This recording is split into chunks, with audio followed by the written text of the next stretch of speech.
Estimados amigos, nuevamente con una edición especial de nuestro programa Plataforma Democrática para analizar los hechos, ahora sí, de gran significación ocurridos básicamente esta semana, pero el día de ayer. Quiero recordarles a todos ustedes que este es un programa que se transmite por el canal BHTV de Cable Más y las redes sociales de la Coordinadora Republicana y el portal Abeja. Yo quiero aquí saludar especialmente a Víctor Andrés García Belaunde y a Juan Cheput, que nos acompañan en este comentario y en este programa. Bueno, para plantear las cosas, de inmediato decir que terminó pues de modo igual a lo que empezó. Yo creo que de alguna manera Castillo era la encarnación de la torpeza, de la estupidez política. Desde que gobernó, ya su discurso ya tuvo fallas de este tipo, y a lo largo de estos casi 15 meses, esta norma, esta conducta se ha venido reiterando, y el final entonces, un golpe, nunca la palabra autogolpe tan cierta, o sea, se ha golpeado él, ¿no? Facilitó las cosas al Congreso y termina en la cárcel porque su misma seguridad lo lleva al centro de detención en la prefectura. Bueno, ha terminado, entonces creo yo que, y lo que queda es por delante un escenario que sin duda para muchos, y esto no lo podemos negar, despierta expectativas. Debe haber un nivel de sosiego entre la población. Si un día hubiera una encuesta, quizás como sucedió con Vizcarra, que creció muy rápidamente, podría la Dina Boluarte tener un 40% de aprobación o quizás algo más, porque la gente realmente estaba cansada de esta situación de tensión que no tenía desenlace, y entonces quiere ver en Dina Boluarte la esperanza que vio frustrada en Pedro Castillo, ¿no? Entonces, ese es el tema. Y sobre eso yo quería conversar con ustedes, ¿no? Viendo un poco las posibilidades, recordando simplemente que la señora no viene de otra tienda política, no viene de otro lugar, sino ha sido parte integral del proceso de toma del poder por parte de un grupo que quiere destruir la democracia en el Perú, que postula con Perú Libre. Por alguna razón la pusieron en la vicepresidencia, y entonces ella, de acuerdo, por mandato constitucional, y eso está fuera de discusión, nadie pone en cuestión su legitimidad, que nace de la propia Constitución, para asumir el mando, pero sí tenemos todo el derecho, ¿no?, los demócratas, de expresar nuestras preocupaciones, de señalar nuestras inquietudes, y en todo caso, pues, sospechas que son legítimas, ¿no? Y que ella durante todos estos meses ha estado al pie del cañón con Castillo. Es una de las ministras que estuvo del comienzo, ha visto todos los actos de corrupción y no ha dicho nada, ha participado de todos los estropicios y no ha dicho nada, y solamente en los últimos 20 días, ya calculando las cosas, toma distancias y no participa en el gabinete. Estas cosas hay que tomarlas en cuenta también, ¿no?, para el análisis que estamos haciendo. Empezamos por ti, mi querido Víctor Andrés, a ver cuál es tu opinión al respecto. A ver, ante todo yo creo que lo positivo de lo que ha pasado es que el Perú ha reaccionado rápidamente. Y es una crisis que ha durado 3 o 4 o 5 horas. Yo he estado volando por cuestiones médicas a Estados Unidos, y me embarqué con un presidente y llegué con otro presidente. En 5 horas de vuelo cambió totalmente el país. Totalmente el país. Bueno, yo creo que es una desgracia para el Perú, pero lo positivo es la reacción rápida, constitucional, sin atropellos. Se ha ido un presidente y ha venido otro presidente, y casi no ha habido problemas, que yo sepa por lo menos. No ha habido muertos, no ha habido saqueos, no ha habido lo que pues, toda la manifestación que se hizo y se provocó desde medios y de todas partes contra Merino. Eso no ha habido aquí, por suerte, ¿no? Debido, entre otras cosas, primero porque estamos hablando de la misma izquierda, es una izquierda más racional, más moderada, pero estamos hablando de un sector muy parecido. Es el mismo partido finalmente el que sigue en el poder, entre comillas, porque habrá que ver los ajustes que pueda hacer la señora Boluarte. Y luego ella es presidenta por la cuota de mujer, porque la cuota de mujer que no estaba vigente en época de PPK hizo que Vizcarra sea el primer vicepresidente. Debió ser Meche Arauz. Pero en este Claro, con las caso, reglas como ya había actuales. una ley, es decir, la Boluarte tenía que estar la primera vicepresidenta, no podía ser la segunda, la ley lo impedía. Entonces, los que crearon la ley esta de la alternancia, ¿no? Y de la cuota femenina deben estar felices y contentos por todo esto, ¿no? Yo creo que es una gran oportunidad para la Boluarte y para las mujeres del Perú demostrar que pueden gobernar y hacerlo bien. Pero lo importante acá es lo siguiente: cuando Paniagua sube al poder, y sube al poder un poco en circunstancias parecidas, en el sentido de que se fue Fujimori y renunció por fax. Este señor no se fue, quiso dar un golpe de Estado. Es decir, quiso aplicar la política de Fujimori del 92 el año 2022. Bueno, han pasado muchos años, pues. Eso es algo que no se puede explicar. Y quiso básicamente, como él es un hombre básico, dentro de su nivel intelectual, quiso hacer un golpe de Estado a su nivel. Y fracasó tremendamente, porque la policía que lo llevaba a una embajada, lo llevó pues a la prefectura. Así es. Sus propios guardianes lo llevaron a la prefectura. Se entregó a ellos y ni siquiera tenía una guardia dorada, una pretoriana, una guardia especial, ¿no? ¿Dónde estaban sus ronderos? ¿Dónde están sus ronderos? ¿Dónde están sus ronderos que pudieron haberlo sacado de palacio y llevarlo a un buen recaudo? Y a la familia la han sacado hasta con la mochila, en fin, no sabían qué estaba pasando. O sea, todo ha sido muy improvisado, muy básico. Ahora bien, yo creo que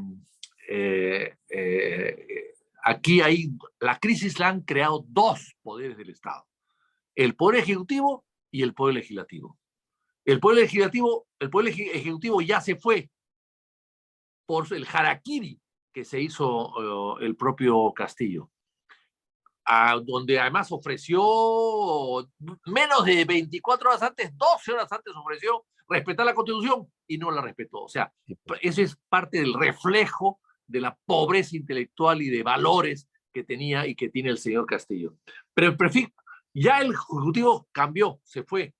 Y hay una lista inmensa de nuevos ministros, entre ellos Juan Cheput, que lo veo aquí en la pantalla. O sea que debe ser falso esa noticia que ha surgido por ahí. Pero en fin, pero ahí estaba su nombre y está el nombre de una serie de personas. Entonces, ya se fue, ya la crisis se ha solucionado en parte porque el Congreso se fue, el gobierno se fue. ¿Qué pasa con el Congreso? Que permitió todo, que aceptó todo, y que hay niños y violadores y chantajistas y extorsionadores dentro del Congreso y el Congreso no ha hecho nada por liquidarlos, por sacarlos. Hay que recordar que en el Congreso pasado que a nosotros pertenecíamos, Juan, y tú lo recordarás, no se quiso desaforar al general Donaire. Y eso fue fatal. Fue fatal. Nosotros lo dijimos, que se vaya, pero claro, tenía una mayoría que lo respaldaba y no quisieron desaforarlo. Y fue uno de los motivos del desprestigio del Congreso disuelto. Hoy día eso abunda, no es uno, son varios. Y además hay niños que se han comprado y se han vendido ya con pruebas fehacientes de varios colaboradores fiscales, no uno, que están ubicando a fulano y a sutano. Y el Congreso no ha hecho nada. O sea, ¿va a seguir el Congreso con esa misma gente por 3 años o 4 años más? Finalmente, los vicepresidentes fueron elegidos en el pasado para que convoquen a elecciones. Pero claro, la nueva constitución dice que no, que culminan un periodo. Sí. ¿La gente ha elegido a la señora Boluarte para que gobierne 4 años? No. Nadie sabe ni siquiera quién es. La gente eligió a Castillo finalmente con todos sus problemas, pero los eligió, con sus errores, pero los eligió. La gente no ha elegido a la señora Cerrón o a la señora Boluarte. Cerrón fue descalificado antes, pero no los ha elegido para que gobiernen 4 años. Entonces, yo creo que hay que recoger el ejemplo de Paniagua aquí, que hay que rescatar una vez a Paniagua. A Paniagua, todo el mundo, cuando subió Paniagua, la gente lo conocía muy poco, el mundo intelectual lo conocía, el mundo político lo conocía, pero el pueblo llano no lo conocía mucho. había sacado con la justa 13.000 votos para llegar al Congreso. Entonces, y en el Cusco inclusive no habían votado por él, siendo un hombre distinguido ciudadano del Cusco. Entonces, sin embargo, tuvo un buen gabinete de lujo, con Pérez Cuellar a la cabeza, y empezó a hacer los ajustes adecuados. Y la gente pedía que se quede. Tenía 85% de popularidad, de respaldo. Que se quede, que no se vaya, que se quede. Y él se fue. Él cumplió con un mandato político, histórico y partidario. Él cumplió, se fue. Después quiso regresar. Le faltó tiempo y salud, pero su aporte a la historia es ese. Y yo creo que la Boluarte debe recoger esa lección. Es decir, yo he salido elegida de estas circunstancias, no soy la deseada, no soy la elegida exactamente, y por lo tanto yo tengo que convocar elecciones. Y debe convocar elecciones. Y se irá por la puerta grande y después volverá. Todavía es joven, tiene mucho techo por delante, y por lo tanto ella puede, si hace una transmisión corta, transparente, justa, sin violencia, sin mayores trastornos, ella pasará a la historia como una presidenta transitoria del nivel de Paniagua. Y bueno, Paniagua es difícil tener un nivel parecido, pero en todo caso va a ser recordada de esa manera, y después tendrá un futuro político y será una persona importante en la toma de decisiones en la política nacional en el futuro muy cercano, además. Entonces yo creo que ella debe comprender eso, que no se puede quedar 3 o 4 años gobernando. El gobierno es muy complicado, es muy difícil. Ella representa finalmente al pasado reciente, Claro. tiene muchos enemigos, todavía hay muchos enemigos, los que apoyan a Castillo, los que la apoyaron y se resintieron con Castillo, en fin, ella no está bien con nadie en el fondo. Y entonces eso puede dinamitar, carcomer su gobierno rápidamente. Por eso es que no se exponga a eso, simplemente que ella se adelante y Sí. anuncie en un debate sobre elecciones generales, y que se vaya ella, que va a poder volver con olor a multitud, y que se vaya el Congreso, que ha hecho un mal papel hasta el día de hoy. Muy bien, muchas gracias.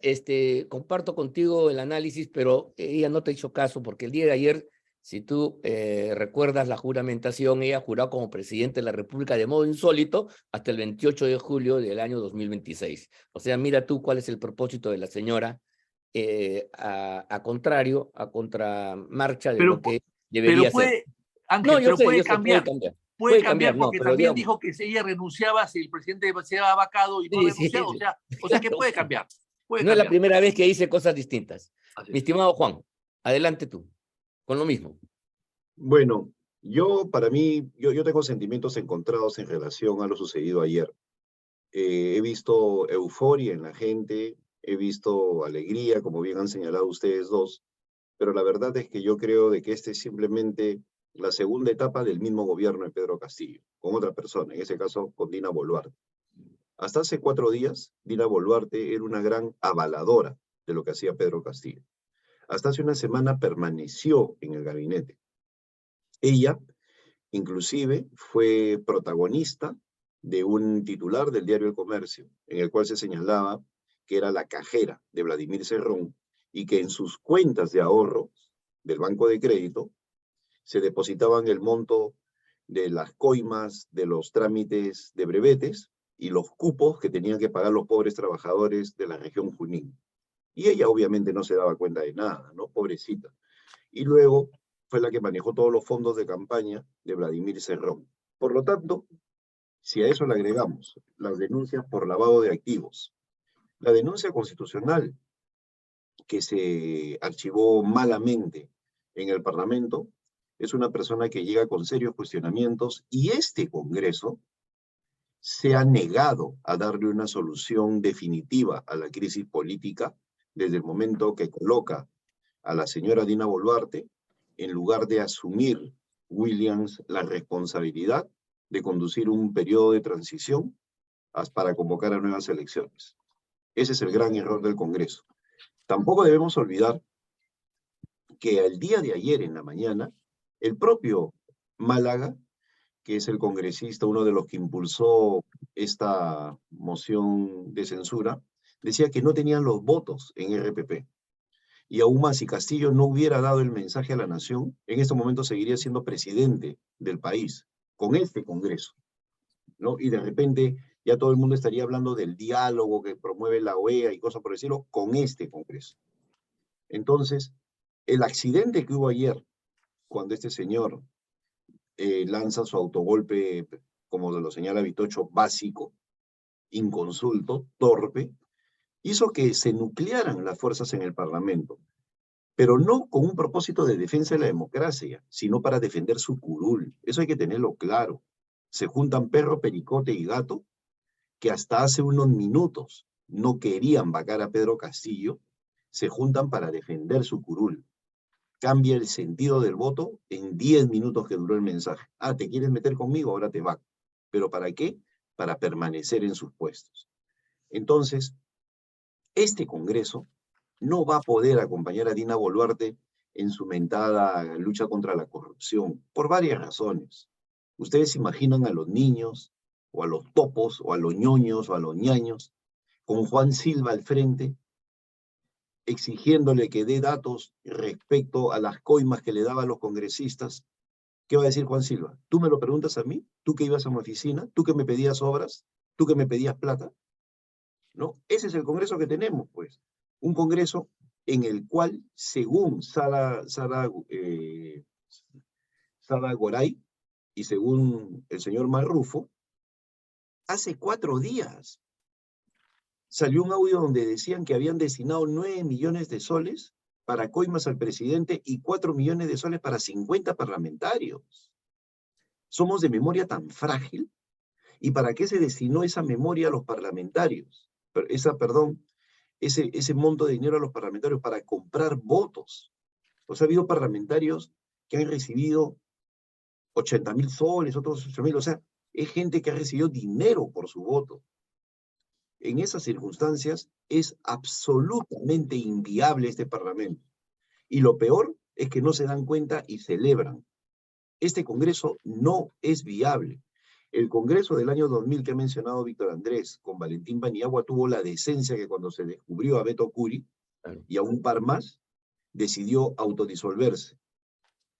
Acá tenemos a más de 50, entre topos, niños, ñaños, etcétera, etcétera. Ayer nada más, otro empresario decía, otro exfuncionario, le hemos dado a Enrique Wong, ¿no? Lo hemos comprado, o sea, lo han tenido dentro de la organización criminal, al líder de Podemos. Igual con los de Somos Perú. ¿Y este Congreso va a encabezar la lucha contra la corrupción? ¿Este Congreso va a apoyar a la fiscal Patricia Benavides? ¿Este Congreso va a ajustar las clavijas para de una vez por todas meter preso a Martín Vizcarra? De ninguna manera. O sea, la crisis no ha terminado. Yo creo que la señora Dina Boluarte, lo que debe estar haciendo, en lugar de llenarse de caviares, ahí se mencionan nombres, aprovecho para decir que yo no tengo nada que ver con esas 3 listas que están circulando.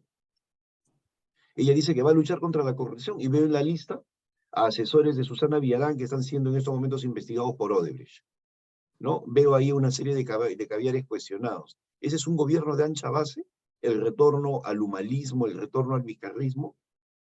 ¿A gabinetes que han sido conscientes de los delitos que cometían Nadine Heredia y Ollantumala o Martín Vizcarra y que sin embargo no dijeron nada? Es decir, fueron exactamente iguales que el gabinete actual con Pedro Castillo. No, pues si la señora realmente quiere hacer algún tipo de cambio, lo mejor que tiene que hacer es convocar realmente un gabinete de ancha base con personalidades de primer nivel, no con caviarada, y proceder a convocar elecciones. De lo contrario, estamos viviendo una farsa completa, ante la cual la gente está aplaudiendo porque simplemente no entiende. Sí, mire, yo comparto las opiniones de ustedes dos. Efectivamente, esta es la segunda fase del gobierno de Perú Libre, de Pedro Castillo. Claro, el hecho de que Castillo haya sido tan torpe y se haya pulverizado él solo, demuestra que no estaba a la altura para llevar el proyecto totalitario que finalmente la señora Boluarte con Cerrón y compañía pusieron en marcha. Ahora el asunto está si lo reactiva, no lo reactiva, cuál va a ser su táctica especial. Entonces coincido con que hay que tener mucha precaución, no es momento de bajar la guardia, hay que hacer algunos esfuerzos para mantener a la vigilancia democrática en Yesta en un alto nivel.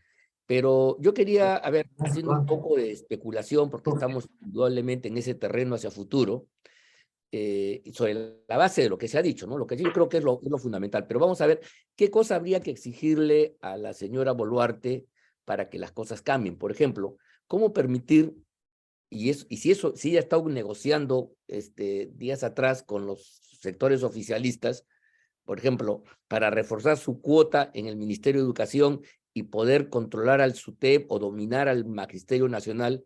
Esa sería, por ejemplo, una bandera. ¿Qué está pasando con el manejo de las drogas? ¿Qué son de los gobernadores nombrados, militantes de Perú Libre? ¿Qué cosa es lo que están haciendo? La pregunta es, ¿cuál es la exigencia? Este tema de la lucha por el adelanto de elecciones y el recorte de los mandatos, que yo creo que el Congreso de la República debió ponerse al frente y en consecuencia hoy hacer una transmisión que tuviera ese signo que ustedes dos han señalado de hacer de Dina Boluarte exactamente un régimen de transición, donde luego de algunas reformas importantes se pudiera convocar a elecciones en la medida que entendemos que el proyecto político que ha llegado a las elecciones, al poder el año 2021 es un proyecto fallido y antidemocrático en esencia, como ya lo hemos conversado muchas veces atrás. Este es el asunto. ¿Cuál es el horizonte que se presenta? ¿Qué posibilidades ven ustedes de que efectivamente exista una presión popular democrática para poder enrumbar las cosas a ese sentido? ¿O, por el contrario, creen ustedes que un Congreso que ha dado la imagen que las cosas ya venció y que es la hora de descorchar botellas y celebrar un triunfo que es precario, que es pírrico en muchos aspectos, podría finalmente tener una enorme coincidencia, la que nosotros hemos señalado antes, la voluntad de quien ocupa el poder ejecutivo y del Parlamento, ambos de durar a cualquier precio?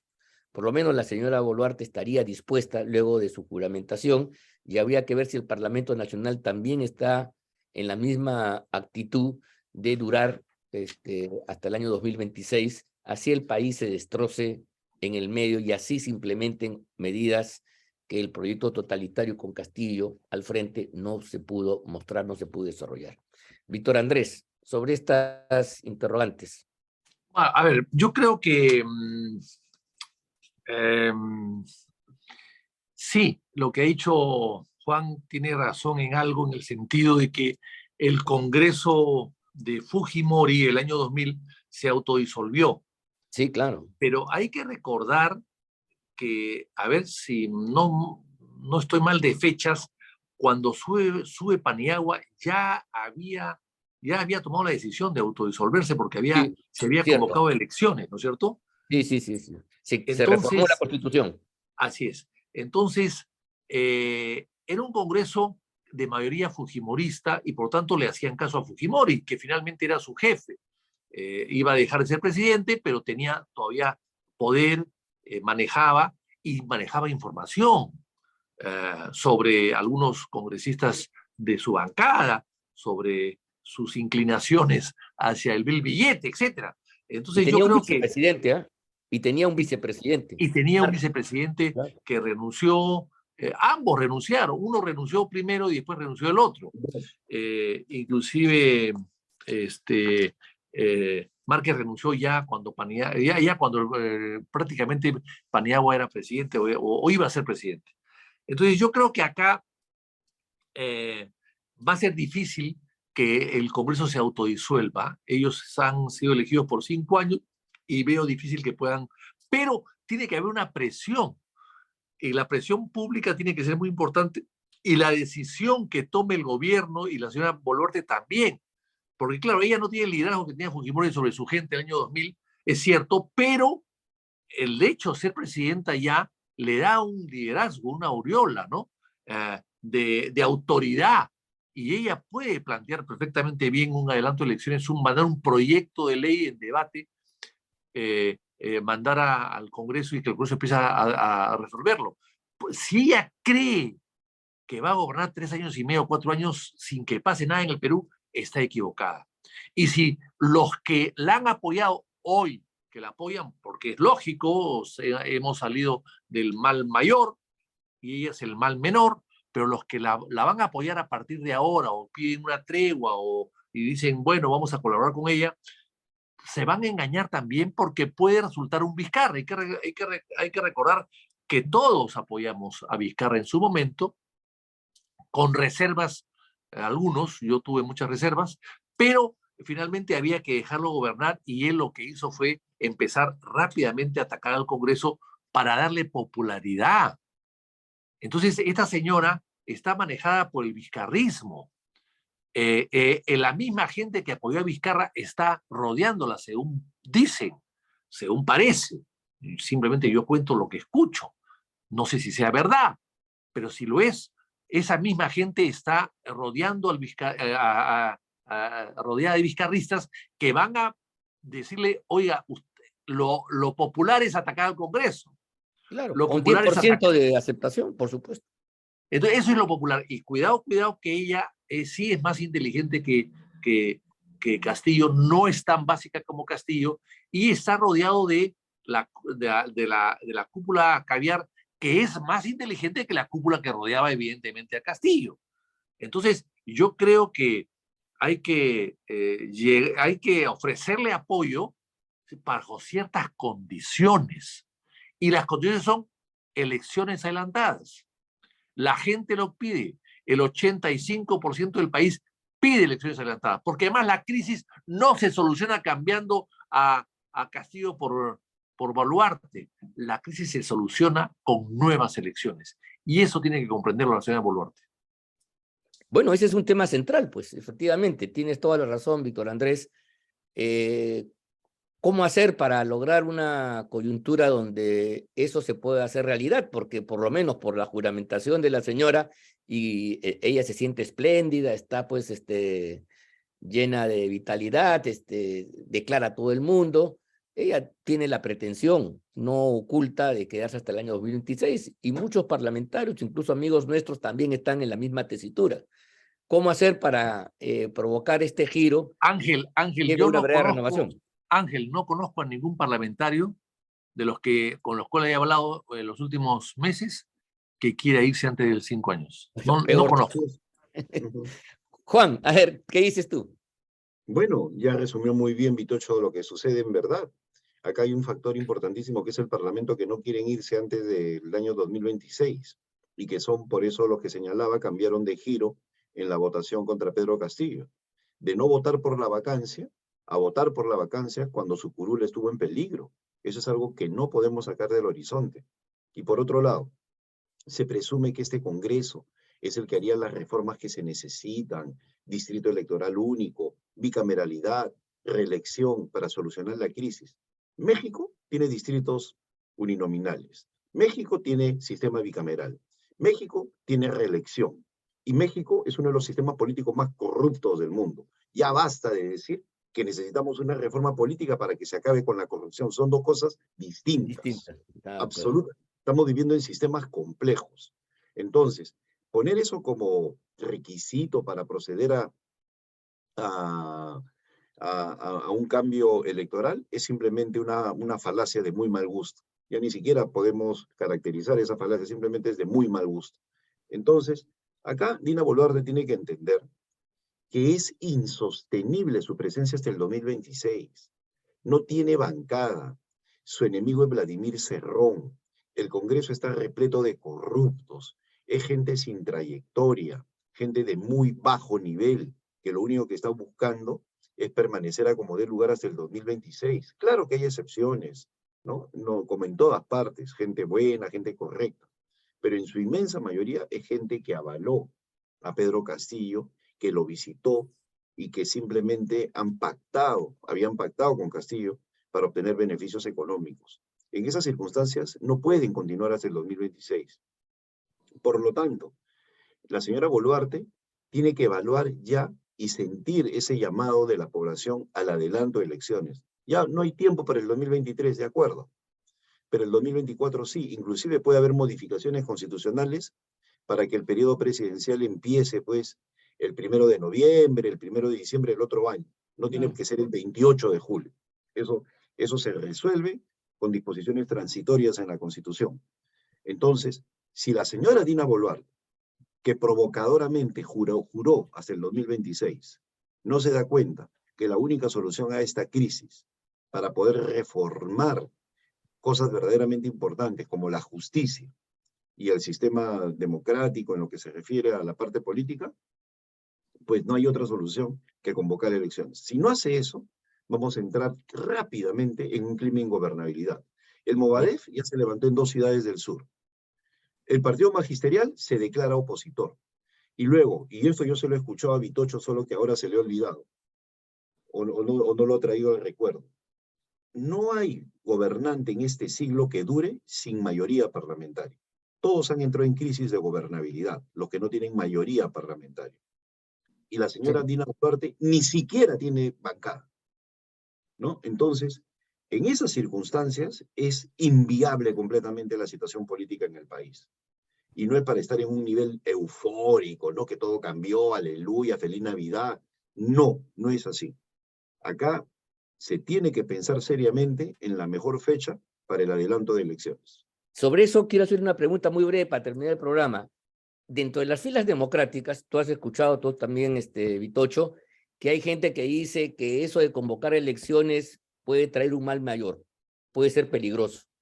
Y entonces estarían coincidiendo con la Boluarte y con el Congreso de quedarse. ¿Tú has escuchado esos Sí, comentarios? sí, a ver, Y brevemente sobre eso, si ustedes pueden dar sus opiniones. Esos que dicen que convocar elecciones, que se vayan todos, es un asunto peligroso que puede traer un mal un mal más grave que el que ya vivimos.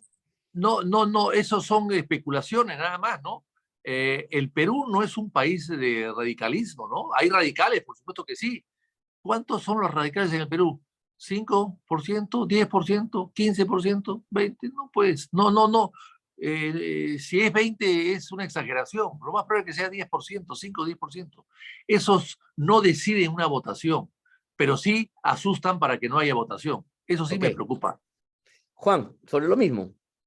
Mira, yo he tenido oportunidad, al igual que tú, Ángel, y bueno, y Vitocho también, de viajar por casi todo, por una gran cantidad de zonas en el país, y la verdad es que lo de Antauro Humala es más curiosidad que otra cosa.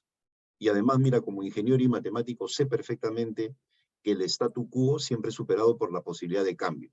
Ahorita hay una certeza, que tenemos un sistema político inviable, con un Congreso lleno de topos y una presidenta sin experiencia y cuestionada. Esa es una realidad, es un dato, es un hecho, es algo fáctico. La posibilidad de ir a elecciones nos abre el horizonte a que exista una opción electoral válida para que pueda reemplazar al actual establecimiento. Por lo tanto, no hay que tener miedo al cambio, hay que tenerle miedo a que este establecimiento se consolide y acuérdense, yo no tengo ninguna duda que una vez que se consolide Vladimir Cerrón va a convertir en un títere al Ejecutivo para poder plantear sus posiciones de cambio, tanto en Asamblea Constituyente como en otro tipo de cosas. ¿Por qué? Porque el comunismo sabe utilizar e instrumentalizar a la gente. Entonces, en el debate ideológico no podemos dejar de lado que el análisis comunista en estos momentos de estos señores cubanos debe decir cuál es el nuevo escenario y cuáles son las bondades, debilidades de esta persona para proceder a instrumentalizarlas. Se adecúan a ese nuevo escenario y y siguen adelante con sus objetivos. Totalmente de acuerdo. Me quedo con la idea de que no hay que tenerle miedo a la democracia. Eso me parece que es lo fundamental. Ahí en el cambio, bueno, siempre hay riesgo, pero es una esperanza positiva y la democracia finalmente termina enderezando las cosas. Bueno, hemos llegado al fin de nuestro programa. Quiero agradecerle a ustedes dos su concurrencia. Realmente ha sido muy importante. Estamos marcando una posición que seguramente va a generar algunas divisiones, diferencias con otros sectores, incluso en el campo democrático, que pueden preferir apoyar a Boluarte como un mal menor frente a esta alternativa que estamos aquí diseñando. Les agradecemos a todos ustedes el seguimiento, le agradecemos la comprensión y nos despedimos a ustedes hasta la próxima semana para seguir viendo cómo va la trayectoria de nuestro querido Perú. Muchas gracias y hasta la próxima.